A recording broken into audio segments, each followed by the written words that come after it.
A história real de Corrie ten Boom, do Holocausto ao perdão impossível testemunho cristão inspirador. Você consegue imaginar perder tudo que ama e ainda assim encontrar forças para perdoar? Hoje vou contar a história real de Corrie ten Boom, uma mulher comum que se tornou heroína do Holocausto e testemunha viva do poder do perdão cristão.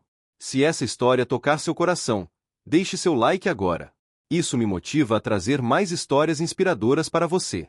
E atenção, acompanhe cada detalhe deste vídeo até o final, porque a transformação mais incrível acontece justamente no momento mais improvável, quando Corrie encontra face a face com o guarda nazista que torturou sua irmã até a morte. O que ela faz nesse momento vai desafiar tudo o que você pensa sobre perdão e vai mostrar que a graça de Deus pode alcançar até as feridas mais profundas da alma humana. Esta não é apenas uma história do passado. É um exemplo poderoso para seus próprios desafios hoje. Prepare seu coração, porque nos próximos minutos você vai entender o verdadeiro significado de vencer o mal com o bem. Vamos começar pela Holanda, em 1940. A vida simples antes da tempestade. Na tranquila cidade de Haarlem, na Holanda, havia uma casa estreita e acolhedora conhecida como Bege. Ali vivia a família ten Boom, pessoas comuns com uma fé extraordinária. Corrie ten Boom nasceu em 1892 e cresceu naquele lar cheio de amor, relógios antigos e devoção a Deus. Seu pai, Casper, era relojoeiro, e Corrie se tornou a primeira mulher relojoeira licenciada da Holanda. A rotina era simples: consertar relógios, realizar cultos familiares diários e servir a comunidade. Os ten Boom eram conhecidos por sua generosidade e amor ao próximo, valores profundamente enraizados em sua fé cristã. A casa Bege era um lugar de paz, onde vizinhos se reuniam para oração e comunhão. Ninguém imaginava que aquelas paredes antigas testemunhariam um dos capítulos mais heróicos da Segunda Guerra Mundial. Em 1940, quando os nazistas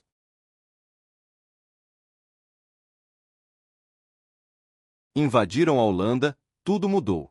As leis antissemitas começaram a apertar o cerco contra os judeus. Corrie, então com quase 50 anos, viu sua vida confortável ser desafiada por uma pergunta crucial: o que você faria se pudesse salvar uma vida? A resposta dessa família transformaria para sempre o significado de coragem e fé. A tempestade estava chegando, mas eles não recuariam.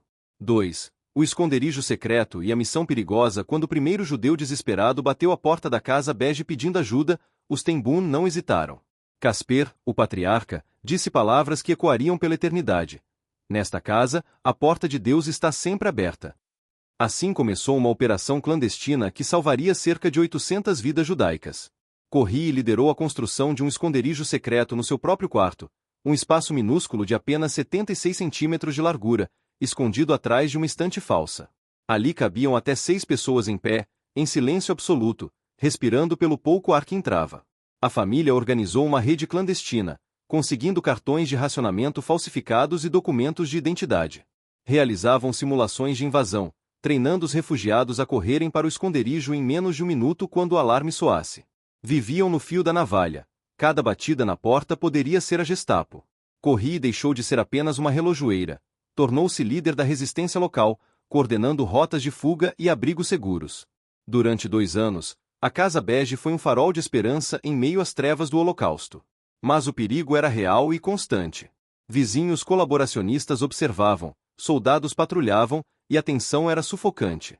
Mesmo assim, aquela mulher de meia-idade, que jamais havia buscado aventuras, arriscava tudo diariamente. Por quê? Porque sua fé lhe ensinara que cada vida humana é preciosa aos olhos de Deus. O amor estava vencendo o medo, mas o preço dessa vitória ainda seria cobrado. 3. A prisão e o inferno de Ravensbrück. Em 28 de fevereiro de 1944, a porta que sempre estivera aberta foi violentamente arrombada. A Gestapo invadiu a casa Bege após uma denúncia. Naquele momento, 6 judeus correram para o esconderijo secreto e permaneceram ali, em silêncio total, por 47 horas até serem resgatados pela resistência holandesa. Mas Corrie, sua irmã Betsy e seu pai Casper foram presos junto com outros 30 membros da operação clandestina. O pai, aos 84 anos, foi questionado se ajudaria judeus novamente se fosse libertado. Sua resposta foi firme: se tivesse a oportunidade, ajudaria qualquer pessoa que batesse à minha porta. 10 dias depois, Casper morreu na prisão.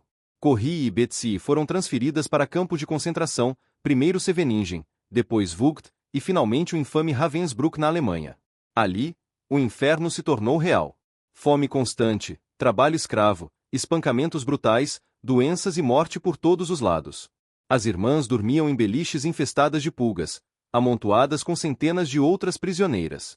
Mas algo extraordinário acontecia naquele lugar de horror.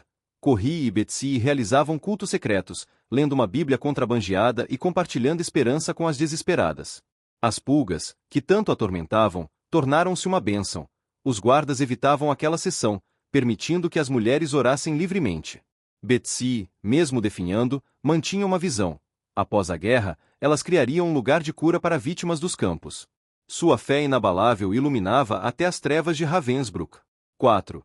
A perda mais dolorosa e a sobrevivência milagrosa. Em dezembro de 1944, Betsy estava morrendo. Seu corpo frágil não suportou as condições desumanas de Ravensbrück. Nos últimos momentos, ela sussurrou para Corrie: "Não existe poço tão profundo que o amor de Deus não seja ainda mais profundo." Disse também que deveriam contar ao mundo que Jesus pode transformar vidas, e que deveriam perdoar os guardas, pois eles precisavam de amor tanto quanto qualquer prisioneiro.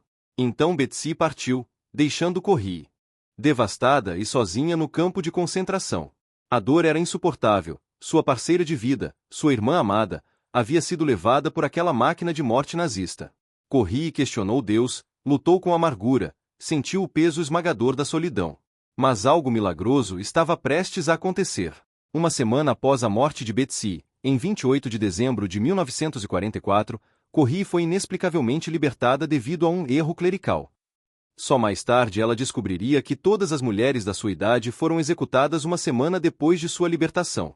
Foi um milagre. Deus a estava preservando para uma missão. Corrie retornou à Holanda destruída por dentro, mas carregando as últimas palavras de Betsy como um mandato sagrado. Ela transformou uma antiga mansão em um centro de reabilitação para sobreviventes dos campos, exatamente como Betsy havia sonhado.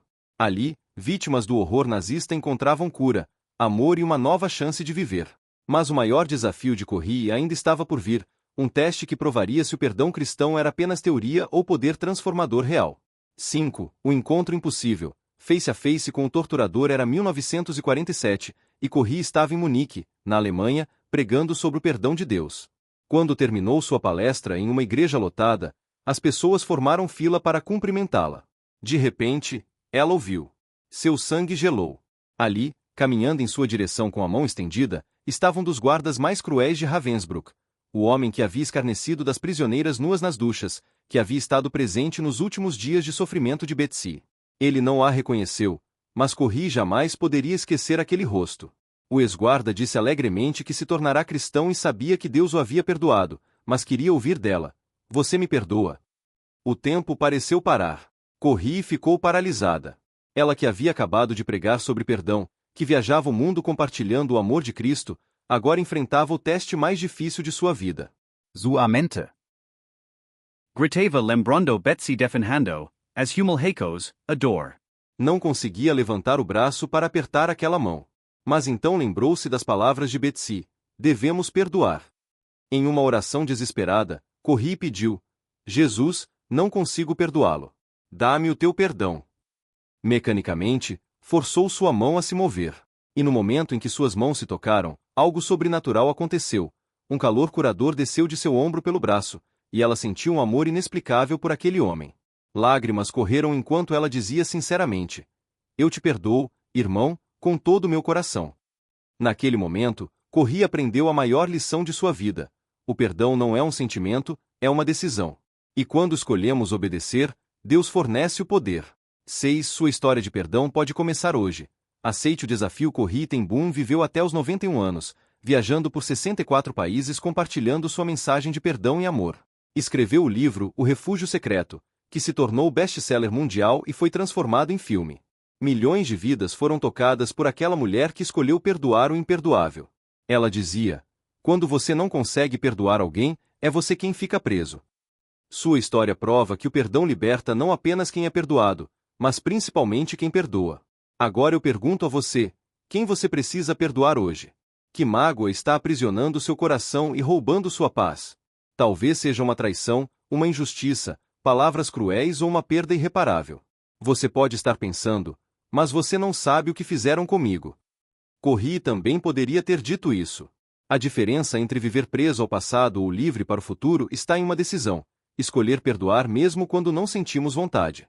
Este é o desafio que deixo para você hoje. Identifique aquela pessoa que você precisa perdoar e, como Corrie fez, ore pedindo a Deus o poder para perdoar. Não será fácil, mas será libertador.